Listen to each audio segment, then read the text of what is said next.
Bom dia, meus amigos!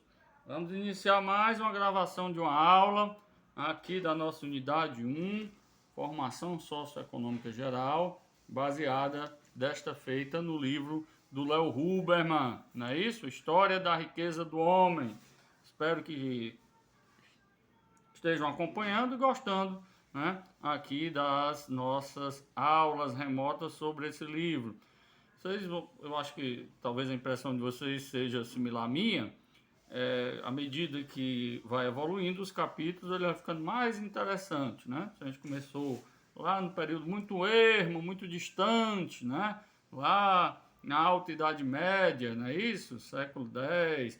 Agora a gente está se aproximando aqui já da unificação dos Estados Nacionais, ou seja, nós estamos aqui nos aproximando das configurações propriamente capitalistas. Aí começa a ficar mais interessante, né, nesse livro do Léo Huberman. Ele é assim mesmo, né? Ele começa, algumas pessoas o consideram chato no começo, mas ele vai ficando bem interessante. Por exemplo, aqui do esse capítulo 5, que a gente estudou na aula retrasada, não é isso? Em diante, o capítulo 6 já é mais interessante, é um aspecto aqui peculiar da Idade Média, que é as corporações de ofício, que, como a gente falou na aula passada, nós estamos no capítulo 6, e nenhum estrangeiro trabalhará. São corporações, associações poderosíssimas, que elas monopolizavam a produção nesse período da Idade Média, né? Século aqui, nós estamos falando século XIV, século XV, né? Quando surgem as grandes cidades aí comerciais, como elas é que vão produzir aquelas necessidades que são supridas na cidade, né? Em termos de quê, né? Armas, sapatos, pães. Então elas se tornam associações poderosas e elas têm reservas de mercado, como a gente já falou, né, pessoal? Um padeiro, né, por exemplo, não podia migrar de uma cidade para outra sem que houvesse aí o consentimento da associação a qual ele estava, né, vinculado anteriormente. Era nesse sentido, né? Inclusive havia punições severas se algum dos membros da corporação migrasse para outra cidade e ainda levasse os segredos da produção, né, ali que tinha aprendido numa determinada cidade para outra, né? Nós vimos aqui eram sanções aqui absolutamente infalíveis, né? Inclusive com previsão de morte da pessoa, as coisas assim, né? Pois muito bem, meus amigos, falamos também que eram associações que tinham aí um regimento interno, né? Um regimento interno que se baseava no que hoje a gente chama de uma ética profissional, não é isso? Havia também a previsão, né, aí de uma pensão aquelas pessoas que ficassem desvalidas ou que vamos dizer assim, o marido morresse, né? Então as mães desamparadas, elas iam ter direito a uma pensão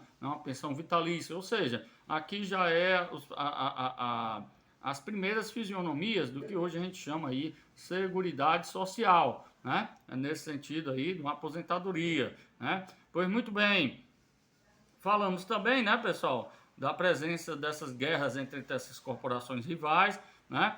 E falamos finalmente da instituição do preço justo, que se inicia com uma elaboração da própria Igreja Católica. Falamos aqui do seu mentor, que foi um dos grandes filósofos, né, do período feudal, Santo Tomás de Aquino. Ele e Santo Agostinho foram, nesse período feudal, os dois grandes filósofos, né, não só da Igreja Católica, como desse período, né? Infelizmente, a filosofia nesse período ela não nos legou grandes aí pensadores, né? Com exceção desses dois, talvez alguns outros que eu não estou lembrando aqui, né? Pois muito bem, meus jovens, essa noção de preço justo que a gente falou, segundo Santo Tomás de Aquino, era nos termos que não podia ser cobrado algo além daquilo que fora produzido, né? Então, se fosse trocar, vamos lembrar do Adam Smith, né? Um dos exemplos do Adam Smith, o caçador de lebre só trocava a lebre, né, se fosse por dois veados. Por quê? Porque o tempo necessário para se caçar a lebre, o trabalho que se dava para caçar a lebre, era muito maior do que o trabalho que se dava para caçar o veado. Então a troca justa seria ocasionada desses termos, né? Se trocavam aí os valores equivalentes. Essa noção de preço justo,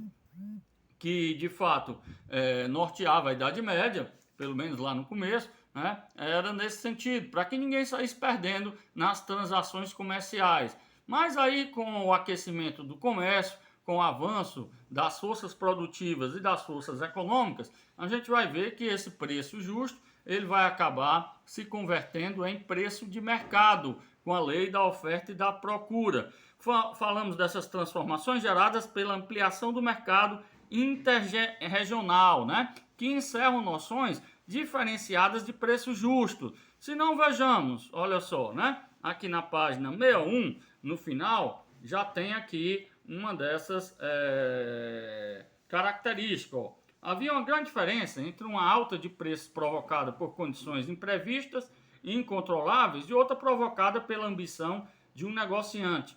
Aceitava-se geralmente que o aumento ocorresse em épocas de fome, mas isso era considerado uma ocorrência anormal e inteiramente provocada por condições excepcionais.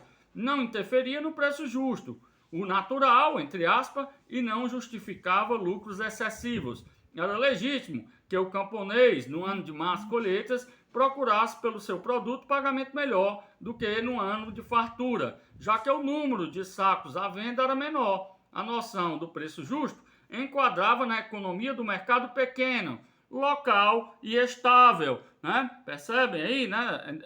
Essa noção, evidentemente que ela vai ser alterada, certo? Transformações geradas pela ampliação do mercado interregional encerram noções diferenciadas desses preços justos, mas de forma gradativa. Já na página 62, nós temos aqui um exemplo desse caso, dessas transformações. Olha só, com a ampliação do comércio, as condições relativas ao mercado passam a ser muitas variáveis, deixando aquele preço de ser praticável. Ele deu lugar finalmente ao preço de mercado. Mas embora esse processo estivesse em evolução, foi necessário um longo prazo para que as pessoas o compreendessem e um prazo ainda maior para que concordassem com ele. Ideias e hábitos costumam permanecer muito tempo após o desaparecimento das condições que os originaram.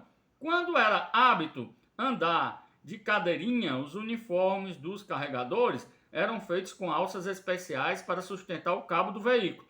No entanto, mesmo depois de desaparecida a última cadeirinha, tais uniformes continuaram a ser feitos. As alças eram consideradas parte necessária do equipamento de um carregador e os alfaiates continuavam a fazê-las, mesmo quando sua utilidade desaparecera inteiramente, né? Temos vários exemplos nesse sentido, né? Por exemplo, a moeda de R$1, né, pessoal? Tem aquele dentadilho, né, em volta dela. Aquele dentadilho era usado exatamente aqui nessas relações comerciais, aqui na Idade Média ainda, né? Onde que havia na extremidade da esfera da moeda um pedaço para que mordesse para saber se era ouro mesmo, se era metal precioso. Mas ainda hoje está lá, né, o dentadilhozinho lá na moeda de R$1, que não tem mais nenhum vínculo, né, com o seu aí, a sua utilidade pregressa, não é isso, meus jovens? Vamos em frente então, pessoal. Essas transformações, como a gente já falou, não foram abruptas, né, pessoal? Foi uma grande... Se a gente pegar lá da primeira cruzada até a baioneta de Napoleão, né, até as guerras napoleônicas, isso aí durou mais ou menos 800 anos, essa transição. Então aí foi um grande processo de adaptação, né, da sociedade, dos comerciantes, dos segmentos sociais em geral e da própria economia, né? A igreja também, do ponto de vista ideológico, foi se adaptando. Inclusive a noção de preço justo estava vinculada à condição estável do mercado local. Passa a ser questionada pelos intelectuais do século XIV. O valor de uma coisa não deve ser medida por sua validade intrínseca. É necessário levar em conta as necessidades do homem e avaliar as coisas em suas relações com essas necessidades. Olha aí, brotando um pensamento que depois vai ser fruto, mais tarde, aí da revolução aí neoclássica, o utilitarismo, né? Então, o valor da coisa não poderia, um dos pensadores, né, dizendo isso, não poderia estar ligado simplesmente a sua condição intrínseca, mas a utilidade que aquela mercadoria tem para aquele sujeito, para aquele homem, né? Em consórcio a transformações da noção de preço, segue também novas organizações inerentes às corporações. As corporações agora se dividem em inferiores e superiores. Vão ter umas que têm mais poder, outras que têm menos poder. É a separação entre corporações poderosas e não poderosas no que se refere ao poder econômico, que se converteram em poder político, redundando no controle administrativo e burocrático das cidades. Né? Aquelas corporações mais poderosas, elas inclusive vão aí junto com as associações de comerciantes, aquelas poderosíssimas que a gente viu em alguns capítulos pregressos, né? Dividir o controle da cidade, a administração dessas cidades. Olha aqui na página 63, o terceiro parágrafo, o fragmento que o autor nos traz. Olha, veja bem, né? Assim, entre os vendedores de roupas usadas em Florença, nenhum dos que apregoavam nas ruas, e entre os padeiros, nenhum dos que o levavam o pão da casa em casa, às costas ou à cabeça, poderia ser eleito reitor, né? Reitor, no caso, administrador da cidade, ou seja, aqueles membros das corporações inferiores não podia ser alçado aos cargos aí de administrativos das grandes cidades, não é isso? Pois muito bem, meus amigos, em consórcio essa transformação, né? Também novas organizações inerentes às corporações surgem, não é isso, pessoal? As corporações se dividem, como a gente falou, né? E a aristocracia no campo ainda persistia, tendo o tradicionalismo como base maior de sustentação. Na cidade, por seu turno, a dominação do dinheiro prevalecia. Em alguns locais da Europa, a aristocracia e aquelas relações sociais de produção feudais, elas vão ainda ser constitutivas, né? Vai mudando, né? Pelo arrendamento, mas continua relações aí feudais, de dominação pessoal, que só vão ser absolutamente, né, extintas lá quando surge, de fato, o capitalismo moderno, né, pessoal? Pois muito bem. Aqui na página 64, no final, tem aqui um exemplo dessas mudanças, né, que ocorreram nesse período. Não vejamos, aqui, primeiro parágrafo. No século XV, em Dreuze e em toda parte das cidades da Holanda, o governo municipal tornou-se uma pura aristocracia de dinheiro e uma oligarquia de família. O poder da cidade ficava com os chamados Ricket e Vroedische. Vocês vão desculpando aí a pronúncia, não sei se é isso não, certo? Mas está aqui. Riqueza e sabedoria, tal como se os dois estivessem sempre juntos. A corporação, consistindo de pequeno número fixo de membros que tinham direito de nomear as autoridades municipais e eleger o prefeito e, com isso, controlar a administração da cidade, né? Então, havia aqui uma divisão, né, de poder entre a aristocracia e as grandes associações de ofício, as grandes corporações, ok, pessoal? Outra metamorfose, a acessão de aprendizes e jornaleiros à condição de mestre não mais ocorria automaticamente. Com a expansão da produção, os mestres acumularam poder e prestígio, alcançando aos segmentos sociais de destaque no âmbito das cidades, transmitindo a condição de mestre, ou seja, de proprietário de suas oficinas, a membros de sua própria família. Nasce aí, né, o que hoje a gente chama, pessoal, de empresa familiar. O mestre agora não vai simplesmente, né, repassar a sua oficina para jornaleiros, aqueles que acabam o curso, né, de aprendiz, ou para os próprios aprendizes. Agora ele vai pegar, já que acumulou muito poder, e não só poder econômico, mas poder social, né? Nós falamos aqui, administrava junto com outros segmentos da aristocracia e também, né, das associações comerciais da cidade. Eles não entregam isso de mão beijada para os jornaleiros, né, e os aprendizes. Agora há uma separação, né, vejam só, né, há uma segmentação dentro das próprias corporações de ofício. É negada, sobretudo nas corporações superiores, que os jornaleiros e os aprendizes agora cheguem a posições de destaque, né? Essas vão ser relegadas, evidentemente, aos filhos dos próprios artesãos maiores, né? Os grandes mestres que hoje já estão deixando essa condição, né, pessoal? Já estão chegando aí à condição de capitalistas, né? Capitalistas no sentido de quê? De acumulação, né? De rentável e da transmissão desses bens para os seus herdeiros. Monopólio do mercado de trabalho, trabalhadores assalariados jornaleiros formam suas próprias associações. Os primeiros sindicatos surgem trazendo de roldão as primeiras disputas dos pares opostos do capital em termos de luta de classe. Em outros termos, né, pessoal? Os jornaleiros aí agora constituem associações aí separadas das corporações de ofício, ou seja, eles montam suas próprias corporações. Surgem, de alguma forma, os primeiros sindicatos, né? Ou melhor dizendo, os proto-sindicatos, né? Os sindicatos mesmo só vão ser sindicatos modernos, só surgem com a Revolução Industrial, né? Mas já surgem essas primeiras associações dos trabalhadores em busca dos seus direitos e com muita luta, né? E muita violência, se a gente for retomar como foi essa história aqui também desses primeiros trabalhadores que ousaram se organizar contra o poderio aí dos grandes mestres artesãos, né? Olha só, formaram associações próprias, tentaram assegurar um monopólio do trabalho, tal como os mestres tentavam assegurar o monopólio deste ou daquele ramo. Dessa forma, entre os fabricantes de pregos de Paris, era proibido contratar um trabalhador de outro lugar, enquanto houvesse trabalhador local precisando de emprego. Os trabalhadores nas padarias de Toulouse e os trabalhadores em sapatos de Paris organizaram associações em oposição às correspondentes sociedades de mestres. Vejam só, né? Já começa aí as primeiras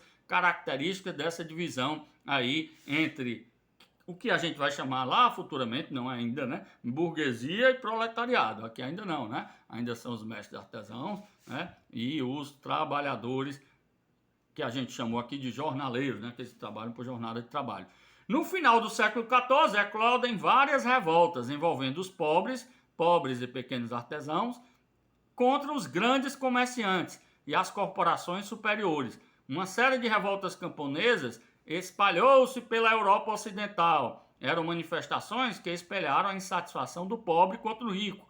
Começa a emergir o que a gente chamou, né, aqui de luta de classes. Na página 67, segundo parágrafo, tem uma descrição disso aí, olha, veja bom. Sob uma falsa aparência de santidade, muitos dos trabalhadores no ramo influenciaram os jornaleiros, seus companheiros, hoje seriam chamados comunistas, né?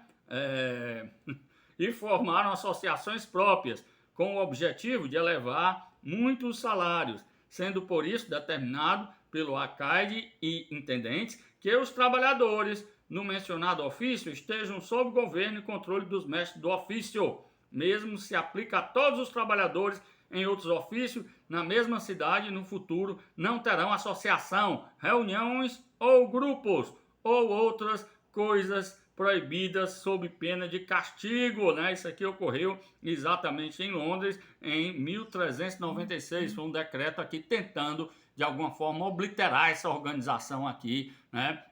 Triunfante dos trabalhadores da época, não é isso, pessoal? Pois muito bem, no final do século XIV, eclodem essas várias revoltas que são, na maioria das vezes, suprimidas pelo poder aí das associações de ofício em consórcio ao monopólio do poder das armas do Estado, né? Houve vitórias pontuais dos pobres, mas os ricos, em geral, se sagraram os grandes vitoriosos, mas não sem que tivessem passado por momentos de hesitação em meio ao poder de luta da unidade das forças dos oprimidos, composta pelas classes subalternas, né? Aqueles lá jornaleiros em consórcios com os mais pobres, né? Começa aqui a ter as primeiras lutas por justiça social, né, pessoal? Que aí carrega toda a história do capitalismo, começa aqui ainda nessa transição, século XIV, século XV. Pois muito bem, meus jovens, próximo capítulo Aí Vem o Rei, capítulo importantíssimo da reunificação dos Estados Nacionais. Espero que vocês estejam gostando aí dessa sequência, né? Pois um abraço a todos, fiquem com Deus, felicidades.